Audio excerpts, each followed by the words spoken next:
Sure, I can do that. Great. Okay. We got recording going. Well, welcome everybody. Today is October 23rd for the Euro session of Creativity 202, and we're on lesson 18. So look forward to our conversation today, and I'll just ring our Tibetan chimes alternative for today, and that'll take us into the safe space of true storytelling. And you may not have heard that because I don't know that I adjusted my sounds from. So let me do that. Yeah, it's amazing how it blocks that out. It does. Let's see what I've got. Okay. Now we'll try that again. Very good. Right.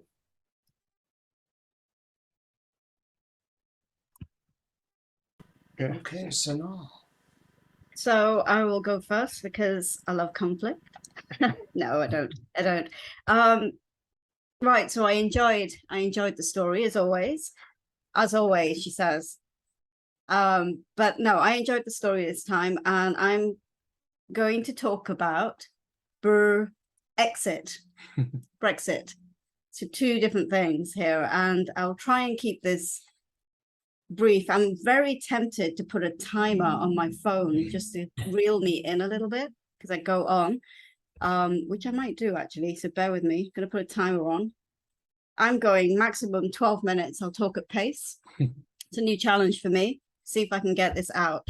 So the story talks about more than one ruler, one king. So we have one king in the story, and then we talk about two kings and the possibility of conflict with the two kings. So I'm thinking about the UK, and we have one king. Now we have one king, monarch. But being in a democracy, we have many rulers, the prime minister and the ministerial leaders that underpin him. And then we had a moment where we had devolution, where we gave the people the say for Brexit. And so we got roughly a 50-50 split. And as I'm reading the story about Greece and Persia and all the battles, I'm thinking, yep, we have environmental conflict, definitely. Are we seeing a creative solution yet? And, you know, it's a bit embarrassing sitting in the UK here. I mean, we are where we are. I dread to think what the world is thinking about the Muppet Show that's unfolding in the United Kingdom. But what is the opportunity, right? What can we do about this? So I'm thinking, right, okay, so we've got 50-50, a bunch of infighting, or waiting for a solution. And then we get, enter stage left, a variety of common enemies that can pull us together. So we have COVID. And for a moment there, for a sweet moment there, we stopped bickering and we tried to pull together as we stood still to figure out if this is a real thing and if it's, you know, if it's a danger or if it's a threat to life. And of course, humans being humans, we had split opinion on that too.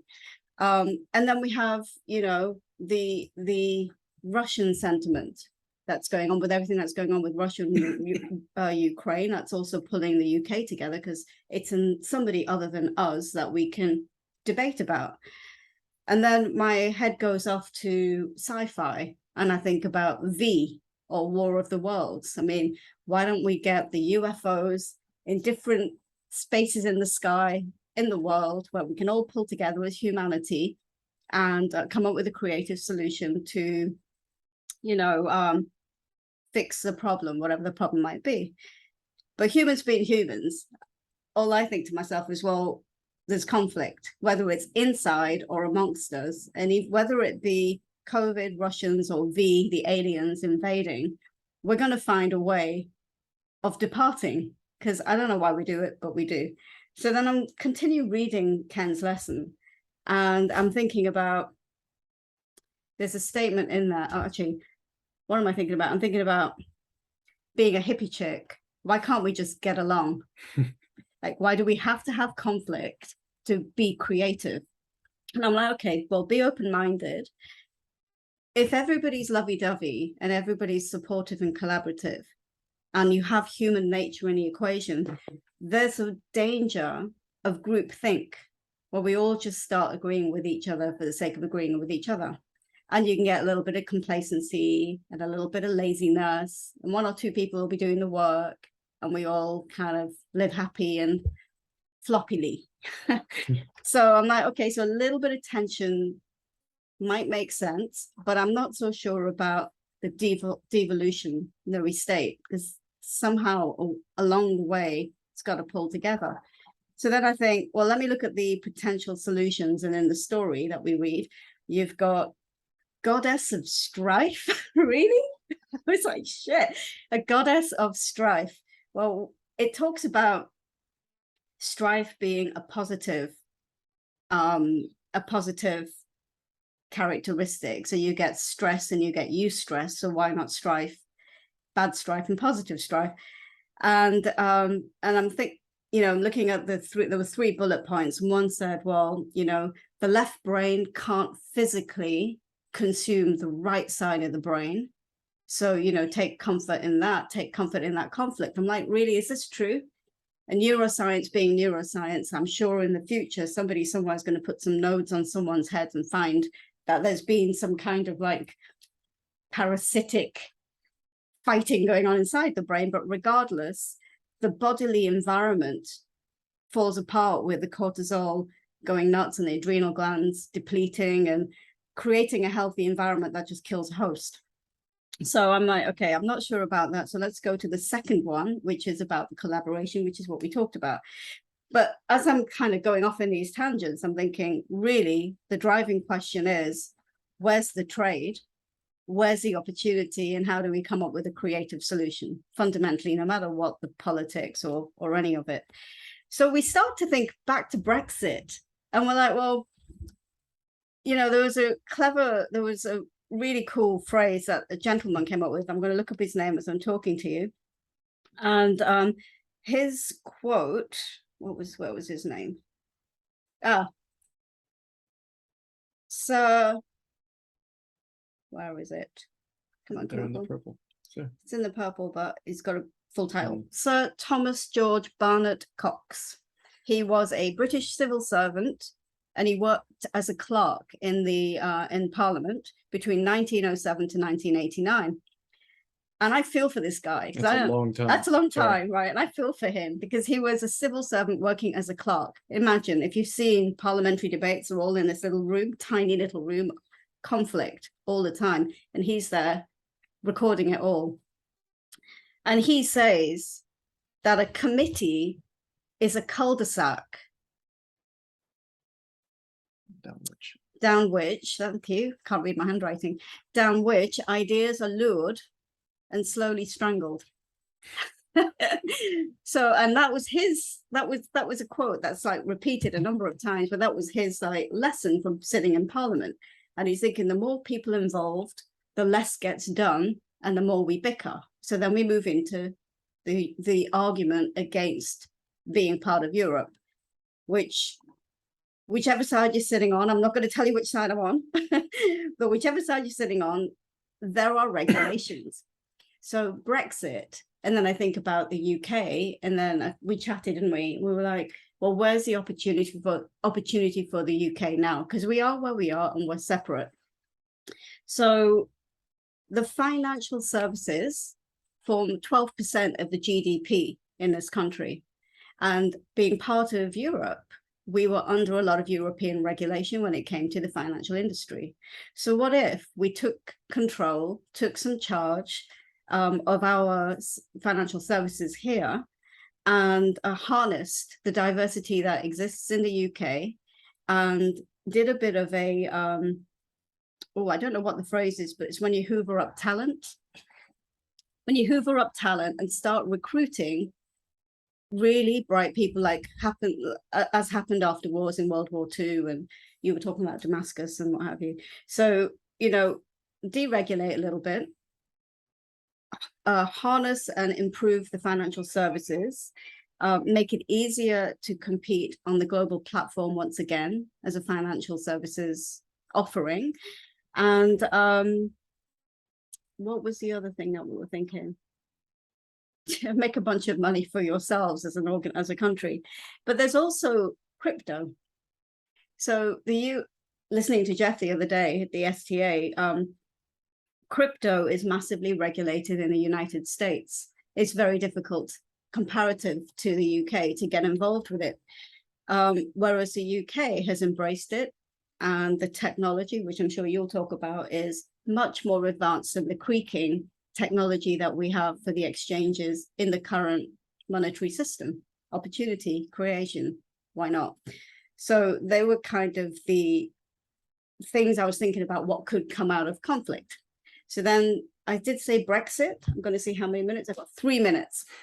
Brexit. So Brexit, we take the brr out of it, exit, which is what I think Ken was potentially leading us to in some of his trader-related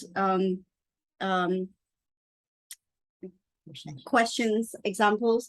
And I'm thinking about, I won't go through the trader example, but I'm thinking about the natural conflict that you have as a trader, which is, do I take my trade frame 2 to 1, 3 to 1? Do I take my exit where it's at, or do I take my exit sooner? And or later. Sooner or later, depending. So for me, there's also the question around what style of trader. Am I a trend trader or am I a reversion trader? Can I be both? You know, there's both of those are conflicts. If one is taught just do pick one thing and do it well, there's no conflict in the mind and you just execute. So where is the creative solution that sits? Doesn't have to be in the middle, but somehow joins the conflict in a workable manner. So one of the things Jeff reminded me of was that one of the things I do is I look at a higher time frame trend, for instance, and I will look for a lower time frame reversion entry that gets me back in line with the trend. So I'm using, imagine an opening range and we get a breakout to the downside. So I'm often looking for a turn to join the longs so that I'm back in line with a higher time frame. So now the question is, do I take my 2 to 1? Do I take my 3 to 1 at a reasonable spot? Or do I stay in the trade for as long as I can, because I'm now with the wind behind my back, as Linda Rushke would say, trying to hold on with the trend. So this is when the second creative solution comes in, which is about the hunter farmer, which you might talk a little bit more about, maybe if you want to, prompting you. But that the hunter farmer is about balancing the need to bank or take risk off the table and leaving a piece on to trend for as long as you want to, in accordance with whichever time frame you're trying to stick with. And so that's like one way of trying to harness conflict in the trading world. And I'll leave it there. Aho.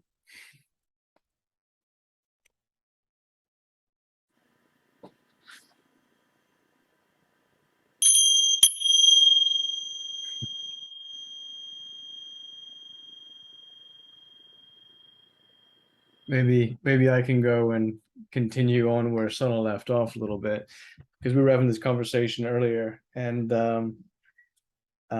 yeah, we kind of went on these various tangents like we do. And I don't know if you guys find this, you kind of read through the exercise, you think about the story a little bit, and then you're sort of like, okay, well, what are we going to talk about? And sometimes you got nothing. Sometimes I get a lot of ideas, and sometimes I don't really get much. And then as we so fortunately Sol and I talk it through, we always come up with various ideas after that. And so if I extend two things, one of them being crypto, the idea we were talking about was sort of about okay, we've Brexited, conflict in Brexit, of course, right? And that was kind of like a 50-50 call, like as close as you could get as far as the vote went, right? So if the vote would have been the next day, or if there was a revote, who knows, it might have been just slightly the other way, right? It was just really close. But we are where we are on that. So where's the opportunity? And the opportunity is, well, one of the better arguments I heard for Brexit was, could the UK, not necessarily reinvent itself, but sort of evolve itself to be a sort of like a somewhat more independent financial center in the likes of Singapore, Hong Kong, Switzerland, that sort of thing, where, you've got agreements with Europe because it's a big trading partner. You got agreements with the US because it's a special friend, or whatever it is they call it. But then you could also just you've got the freedom to do what you want. So if the politicians could pull their fingers out of their asses and get something done, and come to something that would be potentially useful, right? The opportunity, as I can see it, is set policies so that you're attracting talent and you're deregulating. And the UK benefited from this a while ago, and then it kind of got crushed under various regulation, a lot of which was kind of just instilled on it by Europe. So if you can kind of come up from that and be your own entity again, and then use crypto, for example. I mean, it's growing here anyway, and we're quite flexible on what we can do with crypto. There's the tech behind it, and my admittedly, I've only scratched the surface of a lot of this crypto stuff. I really just did not allow myself to fall down the rabbit hole on the whole crypto thing for a long time, because I was just too worried I would get too distracted, and wouldn't get the other stuff that was important to get done. But even just the little pieces that I've had a peek at, I mean, the tech is way further advanced, and they're so much faster than like the traditional sort of exchanges at just releasing new products and new ideas. And there's all kinds of fintech and crypto firms popping up around the UK. So if you could harness that, and make it sort of like a hotspot for that sort of creativity and evolution, and kind of balance. You'd have to balance it, of course, with the not so well-intentioned players that will crop up in the space. But it's just an example, and to go off on one just a little bit more. The mini budget that the UK came out with, I don't know if you guys in the States pay attention to this, but they basically just cut taxes dramatically, and mainly for the wealthy. And it was all a bit too much. And you could tell that people like the general populace weren't going to like it. And one of them was there's a cap on bankers' bonuses that got put in place. And that was one of those European regulations. And it's a popular thing to do because people don't like bankers, especially after like 08, 09, the financial crisis and stuff. But what there's unintended consequences where the best talent will flee and go elsewhere. And so a lot of the best talent went to the States because there's no cap there. And then the other like flip side of that is that in order to compensate for not being able to bonus to a high degree, and it's normally set as like a percentage of salary cap, right? So what happens is the salaries just end up going up. So you're pushing up the salary. Now that's maybe good from a tax point of view, because now you're going to tax on that. But then they dropped one of the higher tax bands as well. So all of that together was kind of like clearly going to be too much for people to take. So leave the high band tax in place, but and then allow people to just get rewarded or incentivized for taking risk and making bold moves and attract talent in a deregulated way. It just seems like that would be a way out. So anyway, that's kind of going off on one, hopefully not too politically sided. The other thing I was hoping to talk about was what Sonal was also mentioning about the sort of hunter-farmer idea. And yeah, this is all sort of about the exits and the trades. And like we said, Sonal and I were thinking, Ken's probably sort of leading us towards thinking about exits, because that's one of those places you could think about, say, two different exits and two sides, right? So the conflict is, which exit should I use? And the test case could be, well, do both, or monitor both, which many of us have done before, right? Track it and then figure out which one had better performance, and or which one felt better from a psychological point of view. Like, are you able to handle it? Are you actually able to do it, or will you interfere because your psychology gets in the way, right? And so just on those lines, the hunter-farmer idea, and if you're not familiar, the farmer is taking the regular sort of like, I don't know, small, like high win rate, small payout, and the hunter, which is sort of Sonal's normal condition, is the one who goes for the larger win, and therefore that tends to be paired with a lower win rate but a higher payout, and it can be a much higher payout, especially when you start scaling into positions like Sona likes to do. But it can be frustrating because sometimes you're not really getting anywhere when the market just isn't really those larger R multiple trades. Those larger moves aren't just coming, right? And then the flip side of that is if you're taking some losses along the way, right? So, and that would be like a classic CTA trend following sort of example where you're going for these very large trending moves. It's kind of like that right-hand side, I guess for you guys, that would be this right-hand side of the histogram. You're going for those tails, like the right tail, the fat tail outliers. And that's where all the money is made. But in order to get those, you got to take your 1R losses or smaller losses or whatever they might be. But you basically got to suck it up and take a bunch of losses in order to get there. Normal trend following, like even CTA style, is still around 30% win rate, something like that. So that can be hard to stomach, especially when you streak for a while. And so one of the ways that I approach this, or have started to, which is trying to balance two things. This is just a trade execution mechanism that works well for noisier markets, and shorter term markets are noisier. And I trade quite short term. And so trading something that's noisy and tends to mean revert a lot, like equity index futures and that sort of thing. One of the things is you get to no lose dinner for two, and then you lose the trade at your no lose point, right? Very frequently, because it's just a noisy environment. And actually, depending on how you trade, the point that you've entered, as in like that, which is probably the same point where you're at no lose or just around there, is going to get retested because it was probably like a resistance area that got broken out or something like that. And they just tend to get retested frequently anyway. So, it could be frustrating seeing those trades get stopped out and then carry on without you if you've not managed to get back into them, which sometimes it's hard to get back into because the entry is not as good. And then you're pissed off about the trade that you were in. So anyway, a mechanism that I've been using to sort of get around that and the best of both worlds a little bit is essentially entering with 2 units or just splitting your size. And then targeting essentially the farmer side. So targeting an obvious place for an initial target, which is normally around a 1R point. I'll normally balance it with an execution R. And then, setting, so target 1 is just here, entry is here, thinking about longs, and then the stop level would be right here. So like this is 1R, maybe it's execution R, it doesn't really matter.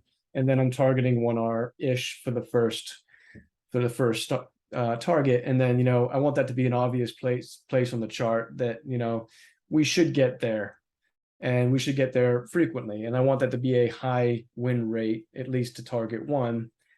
And then at that point, basically, once target 1 is hit, the trade's at no lose because I've now got half the position off. I've captured that 1R on 1 unit, but I've still got 1R of risk on the other unit, and I can leave the stop in place.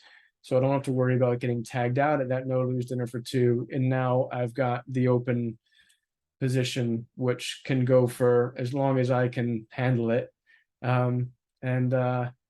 Without having to worry about just getting tagged out at that no lose.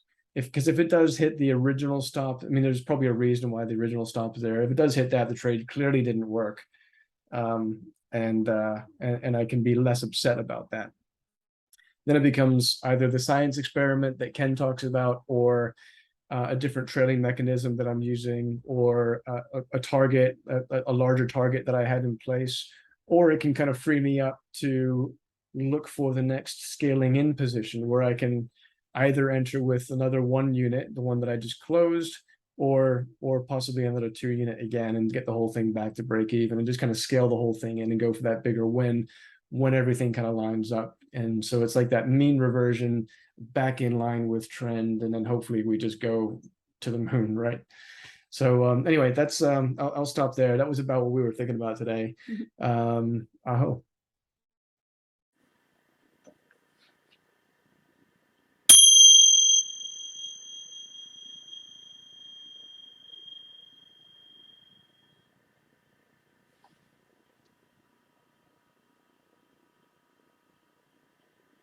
Tom.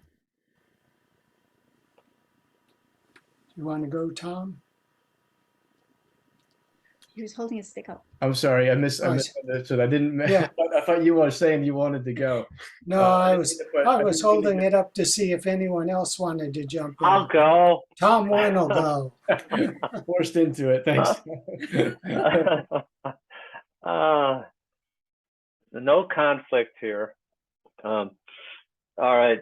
As I was going through the lesson, I mean, with the two kings, and it referred to I guess Athens had the democracy, and they had like thousands of kings, and how it all worked together for the I guess when the Medes or Persians attacked the million-man army, and they were able to defeat them using creativity. So anyway, as I'm thinking over these lessons, and they're talking about democracy and bringing up the USA and positive conflict, and the different countries like Rome that have used creativity and that type of model to further their, I guess, their societies and strengthen and lead to prosperity. And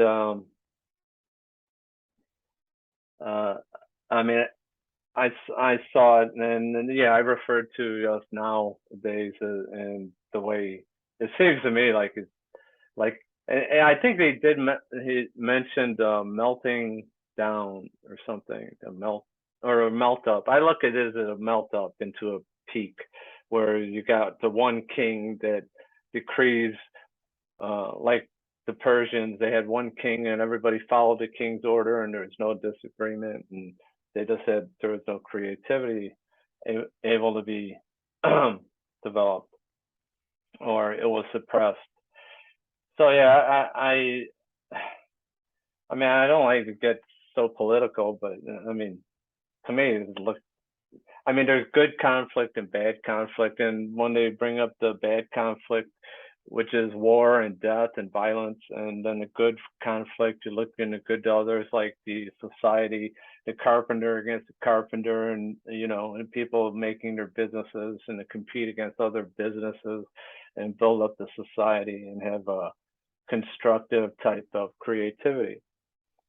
So, I mean, when I put that into perspective nowadays, yeah, I see it like going the opposite way, where, yeah, I mean, I mean, with the COVID and all the war and, everything going on, it seems like we're melting up again to where people that, I mean, the suppression of speech and the conflicts are like more violent, the disagreements, businesses have been suppressed, and actually kind of, I mean, I drive trucks, so I see a lot of small businesses that's gone. I mean, whether it was intentional or not, I won't go into, but they've been destroyed, and they're not going to come back. And everything's going into the big box chains. So I mean, that's just my picture of the way things are right now. But not to be political, but I just had to say that. So is that for the good? No, I don't think so, really. I think it hurts. It hurts creativity of people and the society in general. So, and yeah, the one king policy, it seems, yeah, so that's the one king. I don't know, some people call it the different political systems. I don't know, communist like China maybe, and one king, and it really America is, they say democracy, but it was really formed as a republic, and they like to use the word democracy now, which really doesn't describe it as it was originally formed. One of the exercises was enrich yourself, your mind, and with different viewpoints, and build And actually, I could relate it kind of to trading because I'm so bearish, you know. I mean, I could take bearish trades really easy. I use the RLCO, and if I see something going down, first thing I'm going to do, I'm going to get in. So, so like when I see it go out, and I'm recognized. My word last week was recognized, and I wanted to recognize my emotional states. And one of the things I did, I recognized, you know, that's what I'm doing. I'm just like so prone to taking a bearish trade that, and I see something breaking out and I have to confirm it. I mean, I'll go to a higher time frame. I'll do things just so that I'm not taking a trade. And so, well, I recognize that, and then I recognize why we frame in two directions, you know, and so if it does this, we do that. If it does this, we do that. So we could go either way, which actually is helping me be more creative and fluent in my day trading. Well, I did find my daughter and I, the second part of the exercise was find somebody with a different opinion. So, and it wasn't like I was going to do this exercise, so I experimented with my daughter. It's just like we got in a conversation, and of course it went to women's rights and things like that. And as we're talking about it, I mean, you can see her getting emotional. I didn't want to have a conflict, a bad conflict. So, I mean, we talked, and as things worked out, you know, and we both had our ideas, and I see, you know, and I said, fine, you know, I'm thinking in the view that I don't want to make it a bad conflict. So I recognize that, yeah, I can't change her mind, but we did find a solution. I said, yeah, I could accept, you know, the way you feel about it, and then I explained the way I felt and why I felt that way, and here's how I feel, and I could accept it. And so we settled on that, and things went on the rest of the day, which was good because sometimes, you know, I've had a situation where it got bad conflicts where somebody gets mad and walks away or walks out of the house, and you don't want that. So using a more creative approach and acceptance and without judgment, I could see how you know, it could lead to better things in the future. I did look at the trading exercise, and I was going through it. I mean, in the numbers, I mean, the trade frame, and it says, can you find it in your heart to forgive her for not knowing? I mean, the bottom line was for not knowing what she doesn't know yet. And yes, of course I can. And hopefully, I think I'm learning that one of my fears was that talking about trading would be that I'd be like dumb or unable to be accept the criticism that I would get. So in doing the exercise, I mean, inside, it helps me realize that putting yourself out there is not saying that you're going to be attacked for doing something wrong, but be accepted and help in ways that could improve your life and trading. As far as what Tanal and Jeff were talking about, I think that scaling up, the only hard time I could picture about that is like, I know when we do trading with Ken, we have a 2-hour battle drill. And I don't know if, I mean, I'm sure maybe scaling out like into strength and then keeping a certain portion as the hunter. Going into swings, I could see. I don't know how that will work in day trading.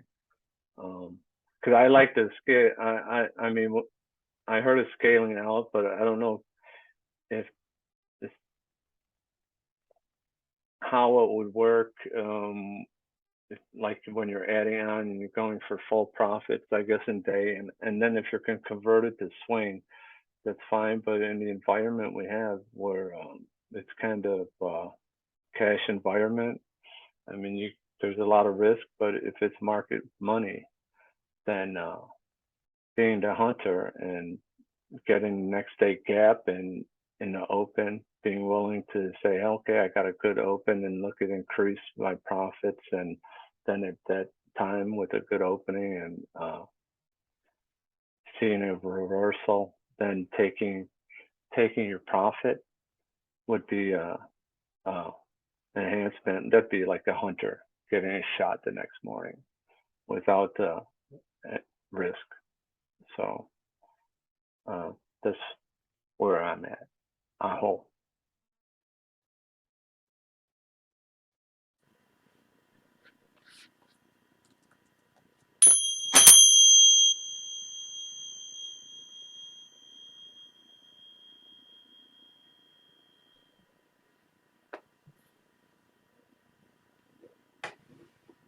Ken, we thanks for joining us. Hope you don't mind us moving over here. We just kind of kicked off. Thought we'd give it a go.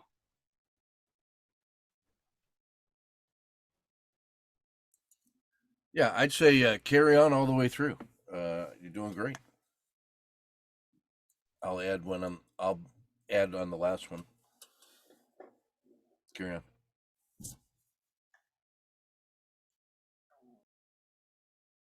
Ernie. Let's see.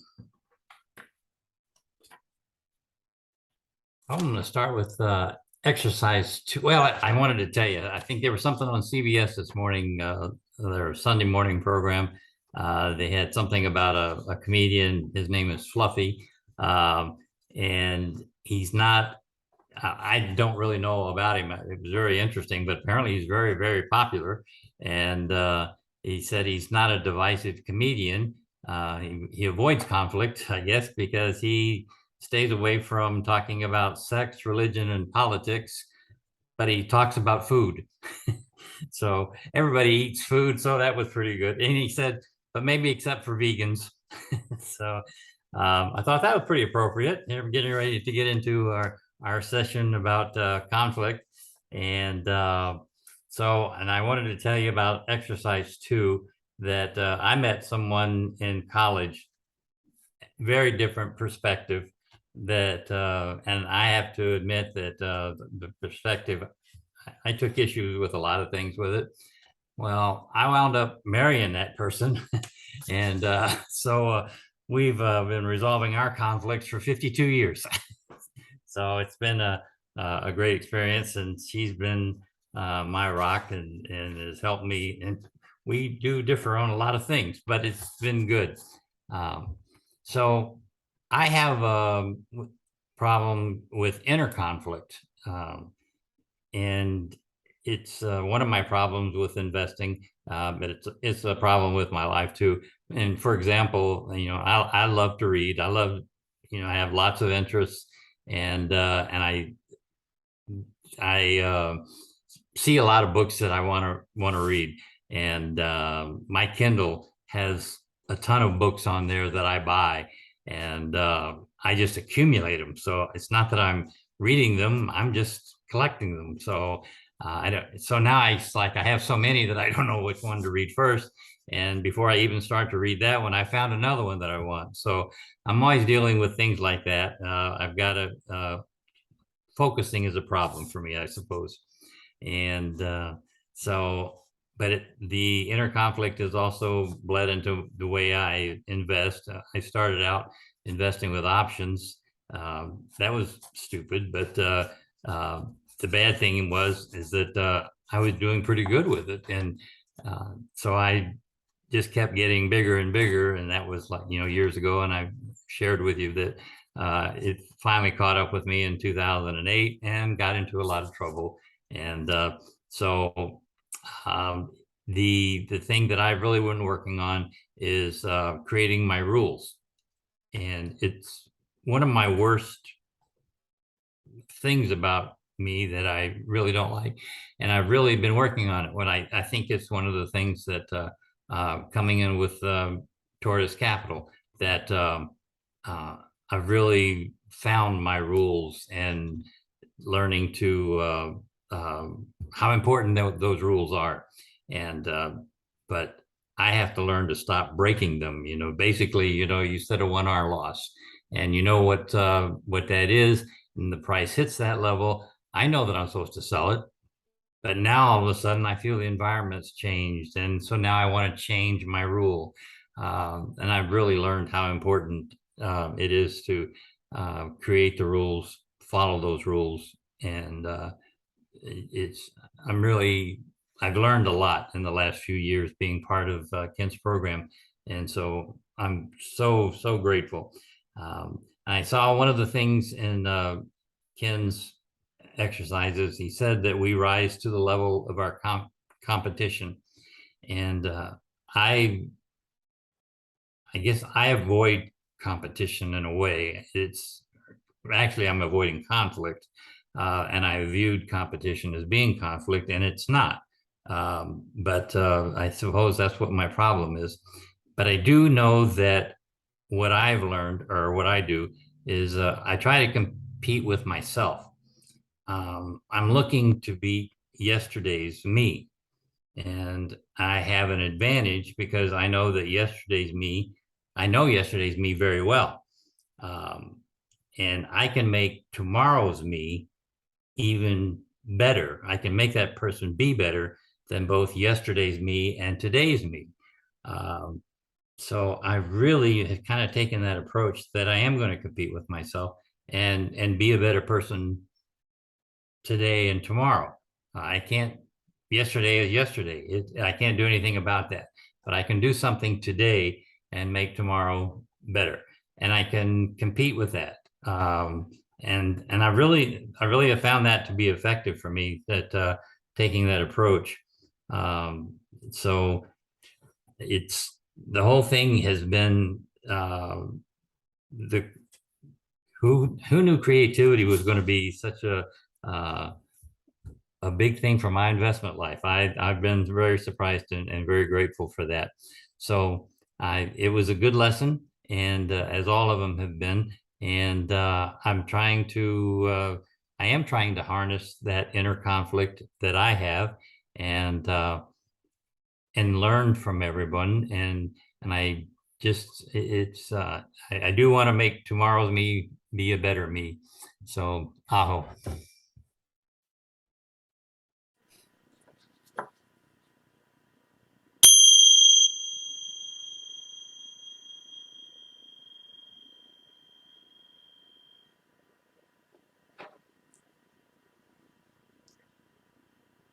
Cute.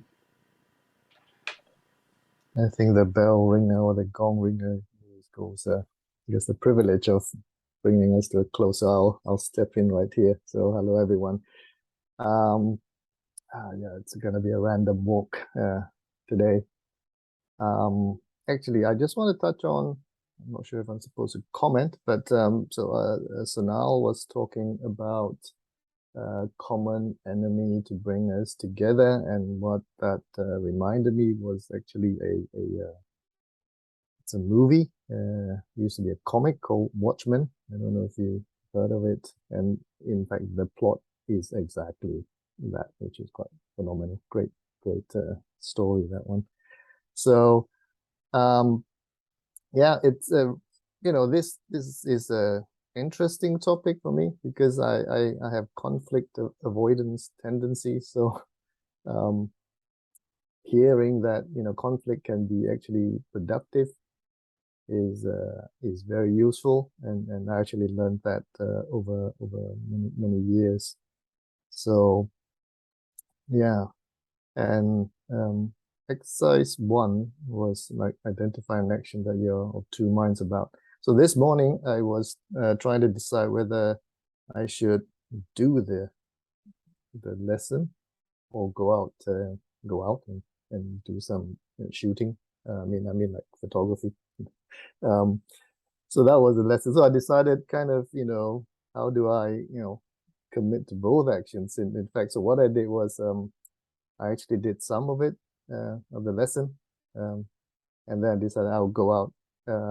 It's actually more interesting because today was raining, but for me, it's actually more interesting when it's raining to actually do photography.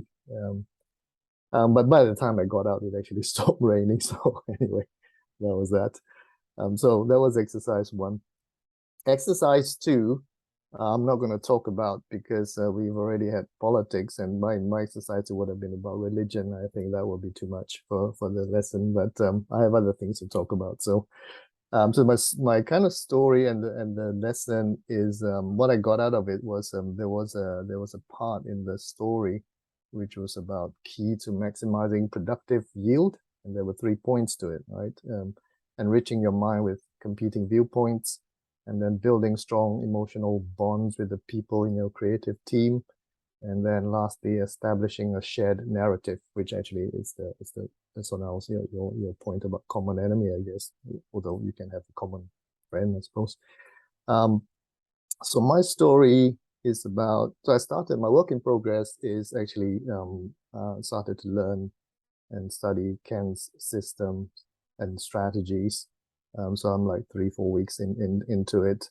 And I spoke with a few people, including Jeff and Sonal, and Sonal's one of your advice, well, one of her advice was about, have like 6 or 7 plates at the most at one go to work on it.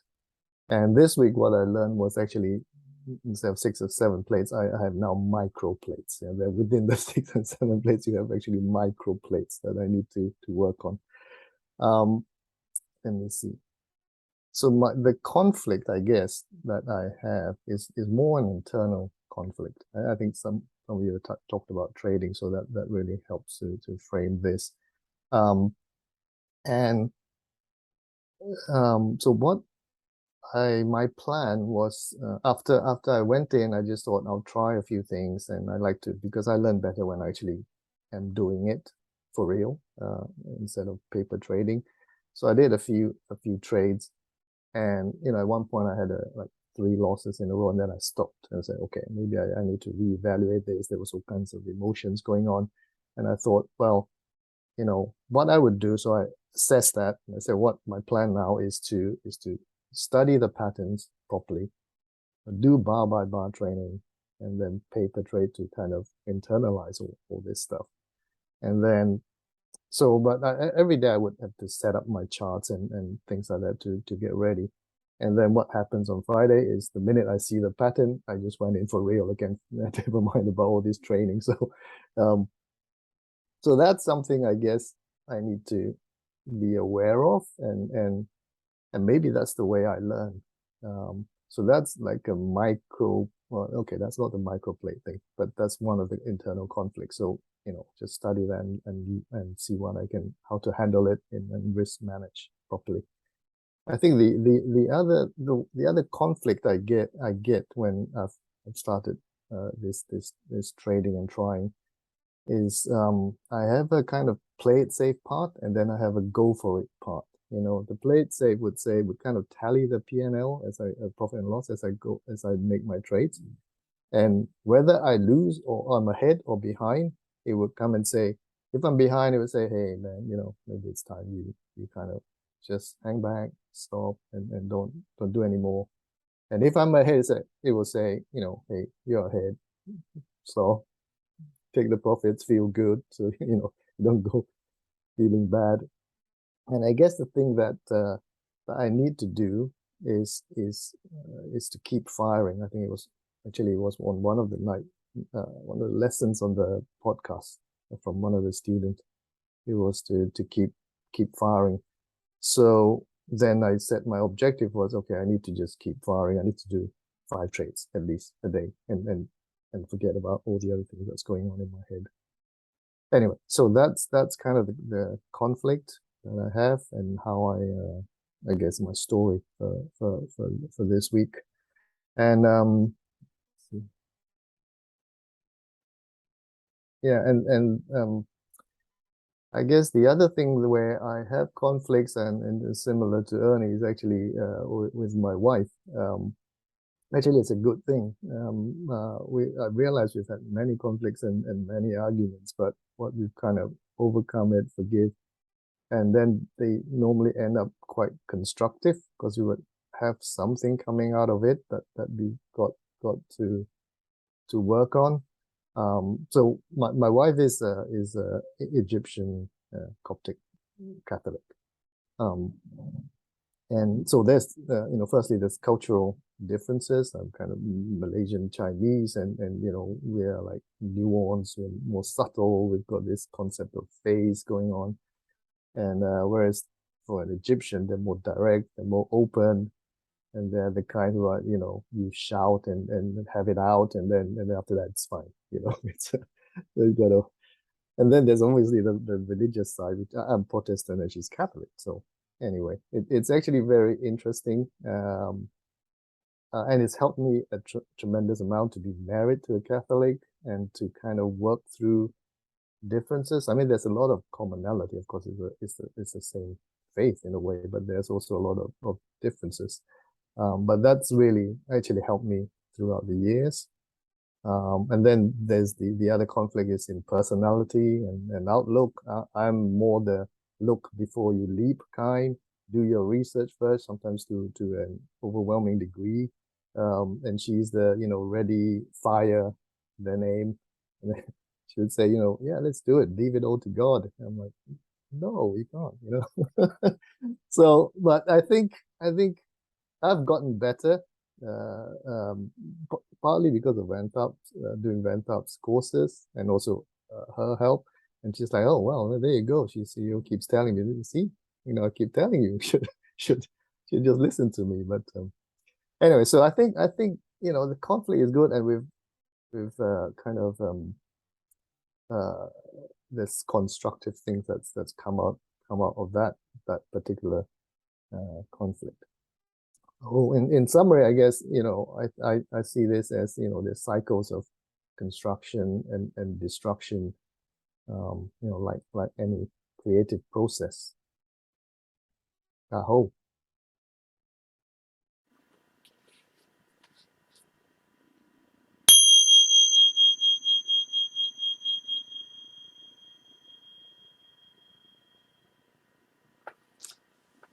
All the sources of conflict, and what struck me was finding the generative capacity in that. So that's the thread of what I'm following in this. So one of my work experiences, working in a large, mostly decentralized organization in the mid to late 90s, was the internet came along. And everybody started to figure out, well, we need to get our information out on the internet. And so with lots of divisions and product marketers trying to promote their products, and technical support people trying to support their products, and people with third-party alliance software trying to work with those products, they started to create their own websites. So we ended up with thousands of websites.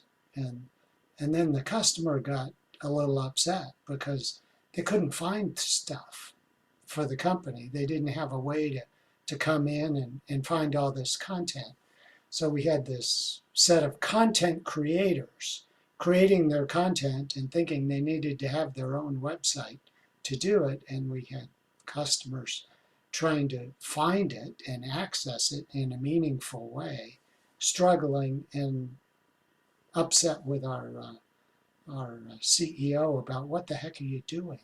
So we had this tension between decentralization and centralization, and how do we find the balance between the two?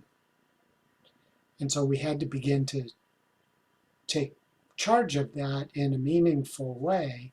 And the way in which the company operated was by setting standards for marketing that people needed to follow, but not doing anything beyond setting standards. And that just wasn't working. So we needed to shift it, and we made that shift to begin to think of it as a channel, a way to serve customers, and we needed to balance content and customer experience in a meaningful way. And so the short answer was to have the corporate organization take ownership for the homepage in every single country. And for all the content creators, they had to meet the standards and they had to put their content increasingly into a common repository and a common format if they wanted their content to be accessible through the homepage, which of course was the unifying function. They needed to do that, and we could allow flexibility, and it was an ongoing dance, much like the mule train in the picture of how do you get everybody aligned and going in a common direction as you make the twists and turns along the trail. So finding that generative capacity. So one of my teachers was Barry Johnson, who created a polarity map where you have tension that can spiral up, and you have tension that can spiral down. And it tends to spiral up when the two poles of the polarity are pursuing a greater purpose. And we tend to spiral down and create dissonance and focus on one to the neglect of the other when our greatest fear arises. So a good example is breathing. Breathing is a polarity system we all practice. Inhale and exhale.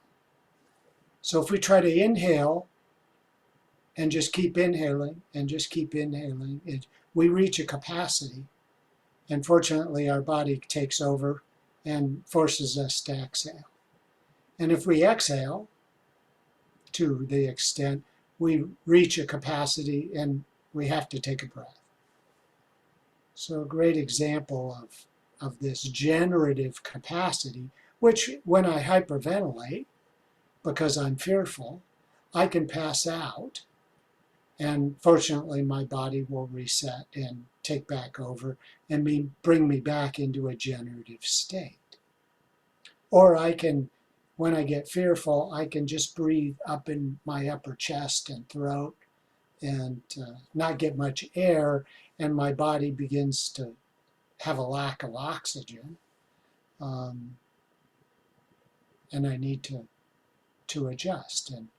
And fortunately, at a certain point of stress, I'll need to go lie down, and my body will begin to relax, and it'll begin to come back to a generative state again.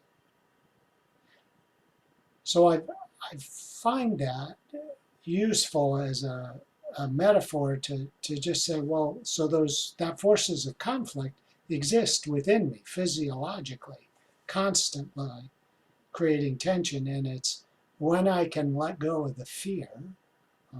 So this, don't be afraid to stoke the generative force, and divorce conflict from fears, hopes, and other things of ego. Therein lies the tension inside of me, is that the fears, the hopes of my ego, and finding where's the resistance level and where's the support level, where are those boundaries within me. So I read Annie Duke's new book, Quit, Knowing When to Walk Away. And she does a beautiful job of just describing how much of my mind, and in so many ways, reinforces not quitting. It's not only in our language and our mindset about the word quit. It's also in by taking a position, we now have ownership, and there's the ownership bias. And by adding to that position or taking a larger size position, I've increased my commitment. And by increasing my commitment and having a goal, now I'm so laser focused on I'm going to do whatever it takes to reach that goal, even holding my position when I should exit. And that's the bias built into our neurology. And so just the piece that I found most kind of really compelling in this is the distinction between a recreational poker player and a professional poker player is a recreational poker player will only fold maybe 50% of the time. And once they've increased their bet, less likely to fold and more likely to lose it all. A professional poker player will fold and only hold maybe 20 to 30% of the hand. So they'll be folding 70 to 80% of the time.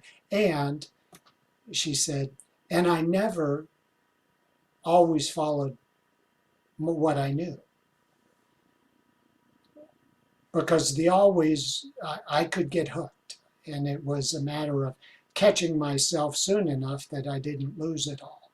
So I interpreted Ken's question to us in that trader exercise. Can I forgive the person for not, the trader, her, for not knowing? And I was saying, well, so how do I be compassionate with myself when I know and I do not follow? Because that's just the nature of my neurology thinking about this. And it's part of that generative tension. And I can overfocus on one, the zooming in on the goal and what I hope or what I fear, and neglecting the professional insight that I cognitively am aware of, but don't always embody, because the impulse of my body takes over, forcing me to exhale or inhale, when a better answer would be to exit and reset to the zero state. A lot to deal with we all have as we're in this life and in this trading. And just being compassionate with myself is a start. Aho.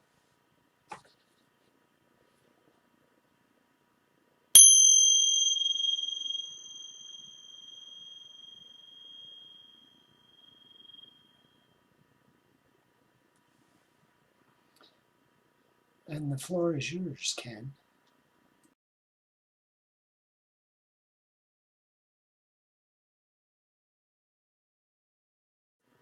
And unmutify.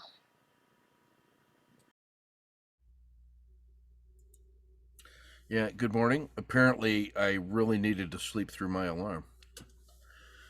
And I'm grateful you guys carried on in the tradition that this thing has a momentum of its own. So well done.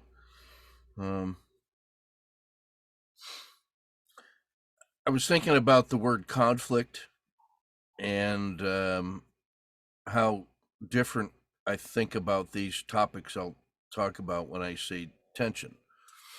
You know, a steel beam can hold up a building because it has tension. Until it's under tension, it can't do the work.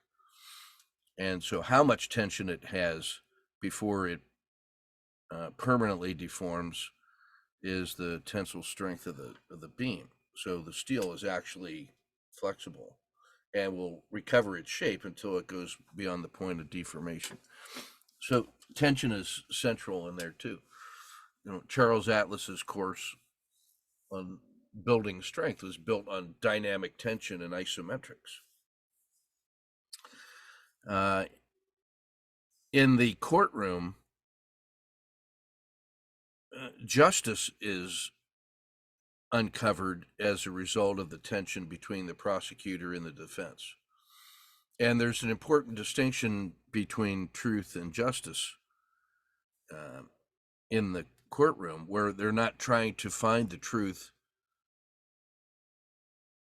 except in the service of achieving justice about what can be known and what should be done.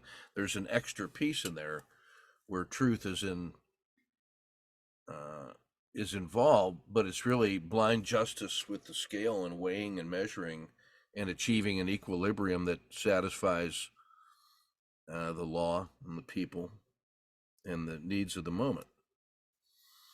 And I think about my exercise in psychological parts, and I can't even remember if we have done or have not done the house of trading exercise yet, but we will, in which you look at all the pieces and parts and how they mesh and what they do and how the roles are in support of the vision of that team identity. And then I think about how much better I got at trading when I was able to start thinking of the different people in the trade and the jobs that they had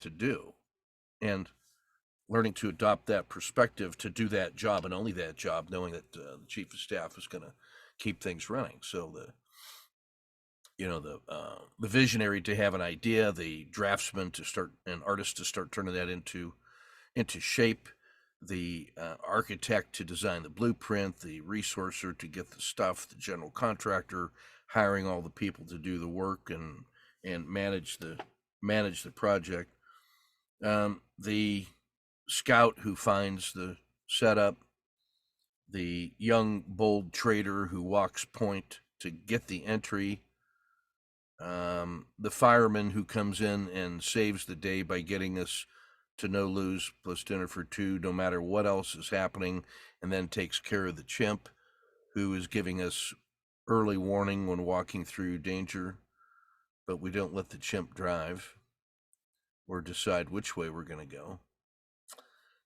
Because the situations we found could go large in any direction. We know it's a compound critical state because the chimp alerted us to the tension that's inherent in the moment. So if you think about price discovery as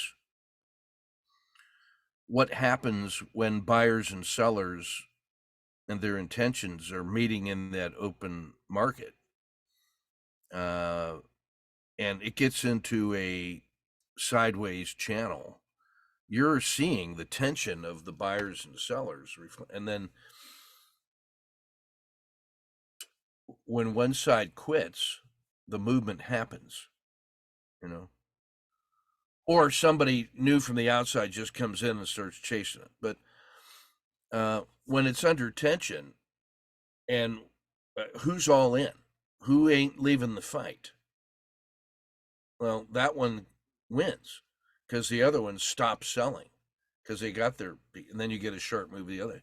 Well, that could also be, coming out of the tension, the sellers are selling until they're tired of selling. And then when they stop selling, you get the momentary pause. There's an emotional charge built up on all the other guys that were holding and suffering, and now they're right, and now they're coming. So you get this this price movement is a function of how that tension in all the parties is shifting around. Who's all in, who's getting tired. Well, all of that's an emotional state that triggers the actions that they take. So Van's teaching on psychology being everything really is true, because it's a psychological state of seeking not justice, but whatever the intention of every person who's in there seeking to find what they need to find in the market. You go into the courtroom and see the tension and the outcome is, the intention is justice of the system. The market, I don't know if it's justice, but maybe it's happiness or satisfaction, that no matter what happens is the price goes to where everybody's satisfied that it's right there, and it gets into stasis. But people aren't satisfied with the price right there, so they're going to move it around, either chasing it or selling. So you get this continuous flywheel effect of emotions driving that price, and it's in the tension between buyers and sellers. And you know, the up and down of that market, in my view, is there's a force of gravity in there that wants everything to go to zero. Because when one side quits, the guy's running out of, they need their money back, and so they pull out, and the price drops until the next person is ready to quit, until it's at a point where they're just not going to quit anymore. There's long-term buy and hold and belief, or whatever that is. If you look at something like Coinbase right now, which is down 85% from its high, is the crypto phenomenon just going to disappear like tulips? No, it is not, because you can actually find an economic function long-term for blockchain instruments. Tulips, maybe not so much, except, you know, the momentary joy of seeing the thing. But so, you know, maybe Bitcoin's in a place where it refuses to lose. So as I think about mapping our strategies and patterns to those feelings, it very much is one of disinterested template fitting, saying, what does that raw material look like? You know, and so Z3Ps are the thing where it's extraordinarily not moving and ready to break. And maybe there's a Z3P with increasing volume, meaning that it's attracting onlookers and there's a fight. Maybe that's what volume means. You know, I've been struggling with how to think about volume for almost 40 years. I don't use it, but I'm aware of it. So I'm thinking about that. And then the collapsing dragon, if, you know, to echo Tom's idea about if I have a bias, it's always to the downside, because I think fear is stronger than greed, and it takes over first because of the survival instinct. So the speculative trader, I almost always associate with the long side. You know, the true believer, the young enthusiast. That energy is what's propelling it higher. The accumulated wisdom of the dangers of the jungle is what drives the fear and makes that win. And that wins more often, maybe on a frequency basis, but the payoffs on the long side are compensate just enough in order to keep the game moving. So I think the short side trades, to me, in a frequency basis, I'd rather 3 out of 4 times I'd rather be short in the position, which is also the same as learning to exit after a winning position, because the longer I'm in the winning position, the more and more painful I find it, because it doesn't feel natural. And so getting out too early is always easy for me. The reentry idea of the kata 2 is the one that gives me the sanity of dealing with the regret, and now just the humor of saying, there I go again, getting out too soon. So I just get back in and get to feel dumb, but also get paid off when the kata 2 continues to work and work and work. So that I'm not searching for truth in that. I'm searching for justice. If that was a courtroom, in a trade, I'm just looking for satisfaction and reconciliation, that I'm resolving all of the inner tensions in a way that is good for the bottom line. And that's the measure of satisfaction, is really what's the slope of the equity curve to me. That's what makes me happy, is a smooth upward equity curve. That's where I'm satisfied that I'm doing something. The shape of that curve, not a straight line, but one that seems to be responsive to statistics. In that if I'm statistically improving and minimizing the drawdowns, than the little waviness of that curve. That then it looks like the ebb and flow of the ocean currents and the tides, but with an upward tilt, if I do it that way. That's better than beta, the search for alpha with less, so better returns with less risk. So smoothing it out and tilting it up in a subtle way for the long run is the winning play. It's the repetition.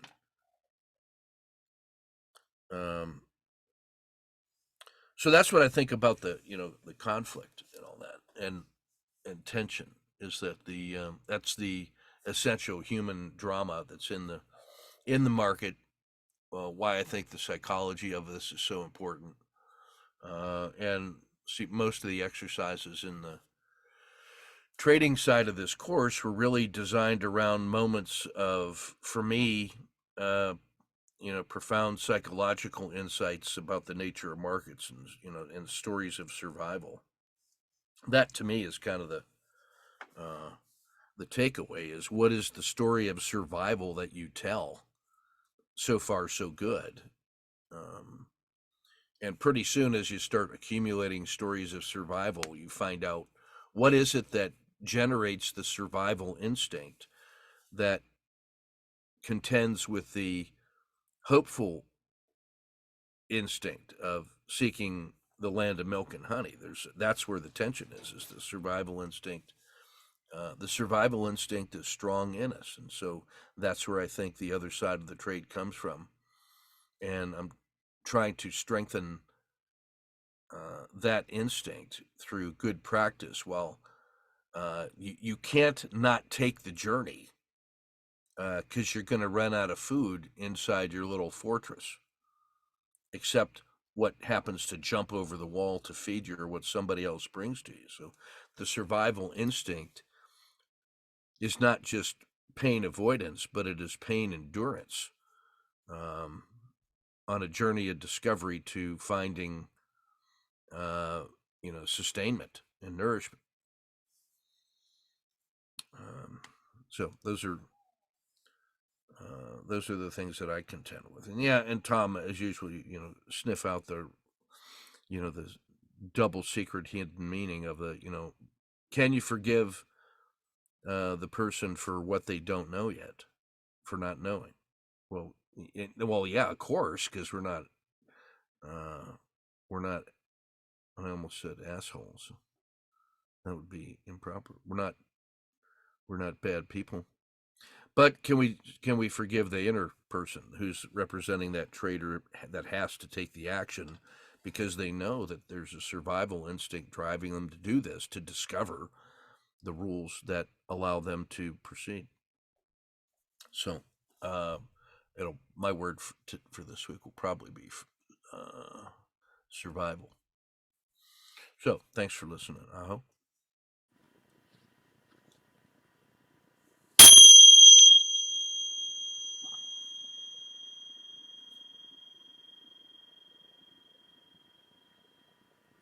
So, following our tradition, I'll ask you to consider the one word you're taking away from this week. It's conversation that you're going to carry forward into next week. So I'll ring the chimes again, and then I'll go around the screens as I see you, and invite you to share your one word.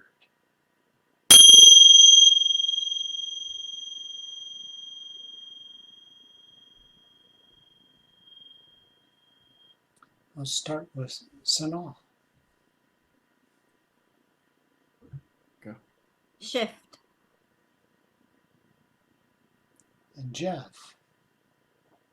Cul-de-sac. Tom Sullivan. Endurance. Ernie. Resolution. Kuhn. Quit. And Ken. Survival. And mine is compassion. And ring one more time, and we'll go into coffee talk.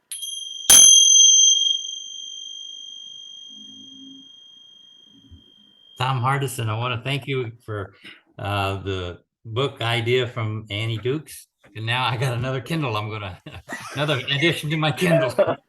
I was gonna say I could see you writing, like making a note in your book. I was like, oh, I was gonna bring it up.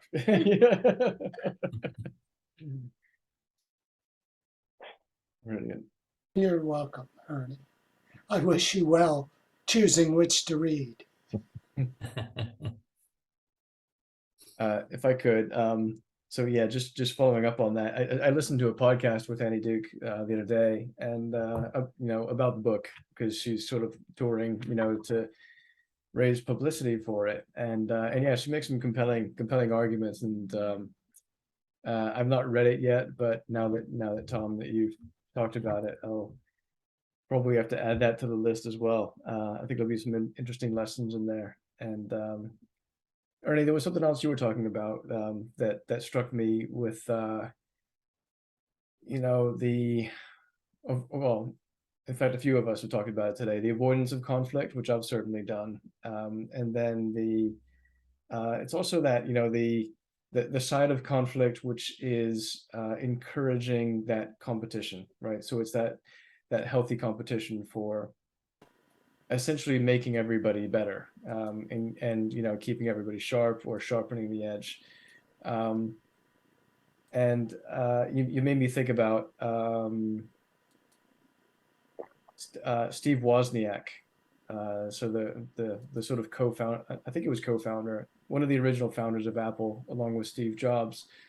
And you know, he's a well-known in the techie world. He was more the techie guy doing the coding and putting the computers together. And I just remember something from, I don't know, some documentary or something I saw him say where, you know, he would never really compete with other coders. He didn't really think of it that way. He was, A, he probably knew he was very good, and B, he wasn't interested in competing with anyone except himself. So when he was coding, he was always thinking about competing with himself and how can I do better than what I've done before. And, you know, not just like in sort of like in a certain period of time, what could I accomplish, but how could I you know, do whatever the task was in a more efficient way, or just come up with a better solution. And that's always how he sort of improved himself. So certainly in line with what you were talking about, and I like to think that way as well. You know, so that, okay, I want to compete against myself. That's going to be the best way, and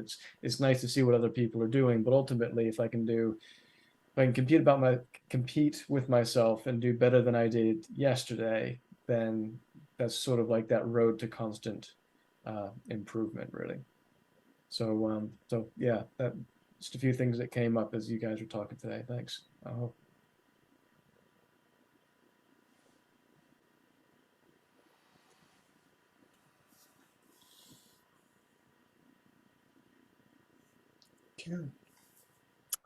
Hey, just a couple of things. First, I sent over this image that I took today as I went out and listened to my inner guidance. And it's for all of you, I guess, for all of us. You know, it says, I think what it say, creativity is in all of us or for all of us. So it doesn't show up more. It's in all of us. So I went on, I thought, you know, this is for the group.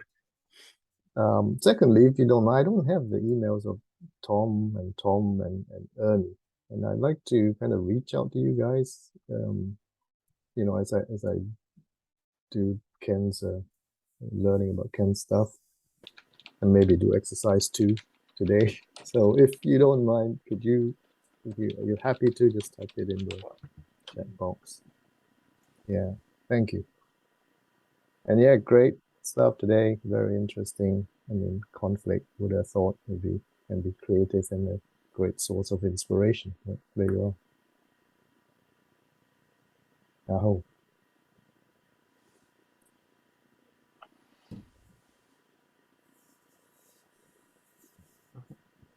So Yeah. now, I'm just reflecting on like the commonality of the fact that many of us in the room don't like to take on conflict, and I'm one of them.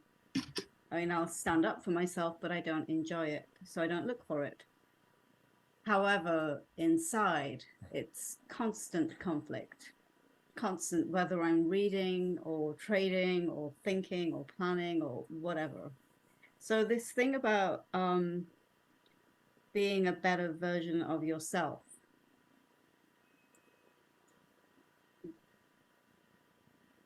and thinking about the degree of compassion you levy on yourself whilst you're trying to improve.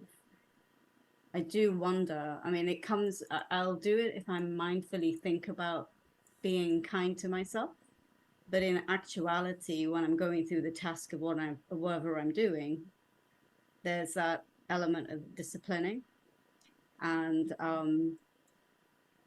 remembering why I'm doing what I'm doing in order to stay on track, so I'm not breaking my rules or my own promise with myself. And then I think, well, if I'm willing to take that battle on with myself to improve whatever I'm working on, whatever attribute it is that I'm trying to better, is it any wonder that I have no fight left in me with the external world? So if there's competition enough and I've not been compassionate, I'm depleted by the time I'm looking to external, other individuals. It's almost like you start behind the white line. If you were in a race, if this was even a race, a human race, you get the white line and you've already maimed yourself and hobbled. You've hobbled yourself, so you're quite far back before you start the race. So backing away from competing with others might be, it just might be a side effect of beating yourself up. It's just a thought that that struck me when I was here. In terms of a comment for Kieran, should I photograph or should I do the lesson? So I'm wondering if you can photograph yourself whilst doing the lesson. Yeah, so hope.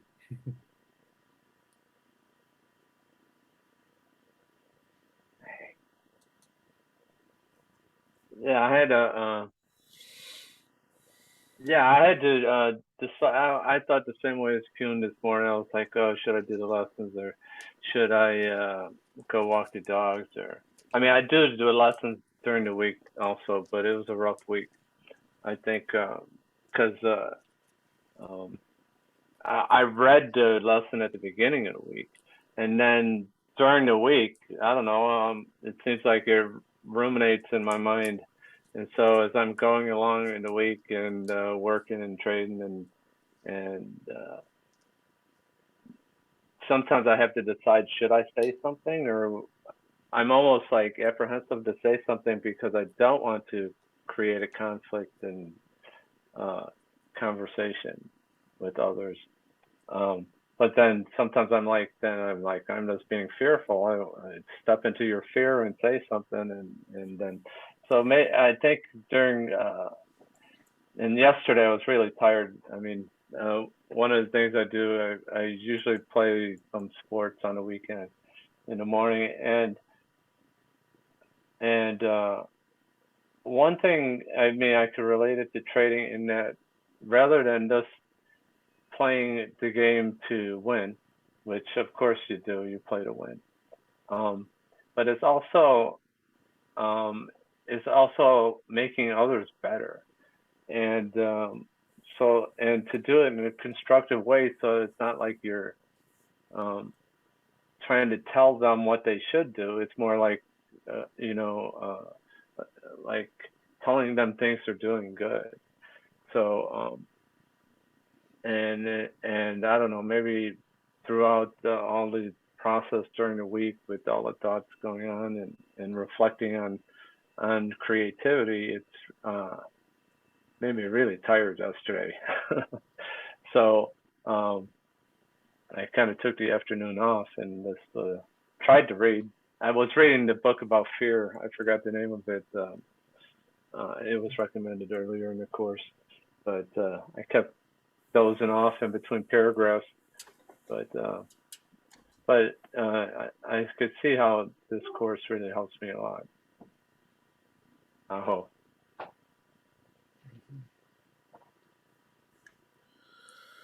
Yeah, I'm going to get ready to run over to the soccer field. We had our last game of the season yesterday, and at the start of the game, one of the kids who was my first substitute says, would you be happy if we won this game?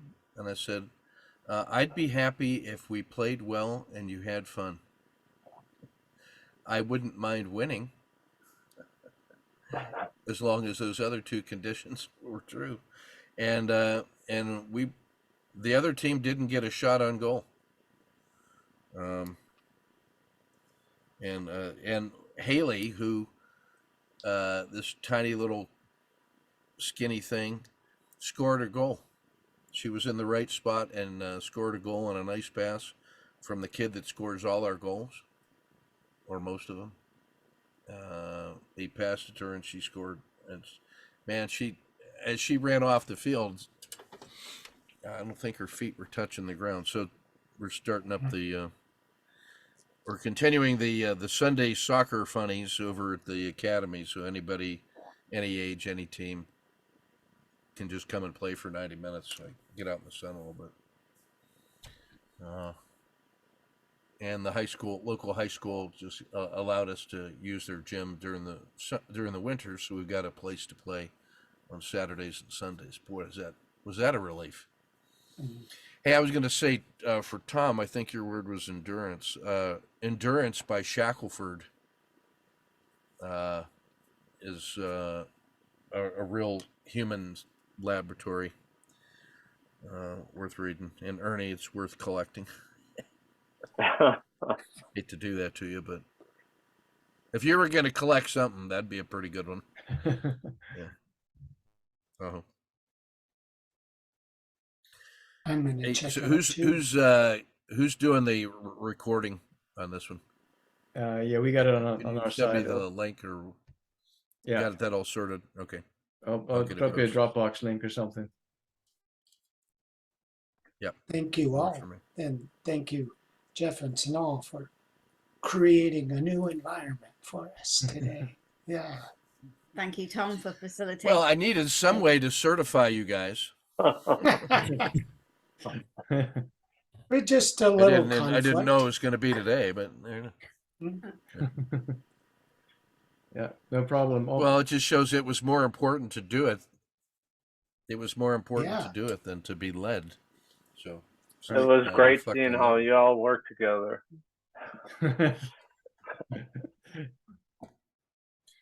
We are creative, as Keown's That's right. Yeah. photo shows. Yeah. Thank you. Thank you, guys. Have a Ciao for good now, week. guys. Okay. Thank Thanks, you. everyone. See Thank you you. next time. Have a great Have a week. great week.